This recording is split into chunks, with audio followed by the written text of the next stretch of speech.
جنید بغدادی کا ایک مرید دریا میں ڈوبنے لگا تو اس نے اپنے مرشد کو پکارا تو جنید بغدادی جو ہے ظاہر ہو گئے اور کہا کہ بیٹا میرا ہاتھ پکڑ لو اور تم یا جنید کہو اور میں اللہ اللہ کہوں گا۔ شیطان نے مرید کے دل میں وسوسہ ڈالا کہ یار یہ میرا مرشد جو ہے دریا سے باہر نکلنے کے لیے اللہ کا نام لے رہا ہے تو میں بھی اللہ کا نام لیتا ہوں۔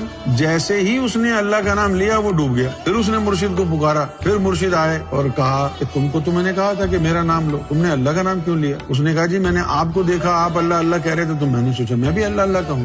جنید بغدادی رحمۃ اللہ علیہ نے فرمایا تیری رسائی مجھ تک ہے اس لیے میرا نام لے، میری رسائی اللہ تک ہے اس لیے میری بات اللہ تک پہنچ رہی ہے۔ اسی بات کو اگر کوئی وہابی اور دیوبندی اور آج کا بریلوی کہے گا تو پھر آپ کو کہے گا دیکھو جی انہوں نے جو ہے نا اللہ کو چھوڑ دیا اور اپنے مرشد کو خدا بنا رکھا ہے، اللہ کا نام کیوں نہیں لینے دیتے اس کو؟ یہ وہ لوگ ہیں جن کو یہ بات سمجھ میں نہیں آتی کہ جس کی رسائی جہاں تک ہے وہیں تک اس کی جو ہے پکار پہنچے گی۔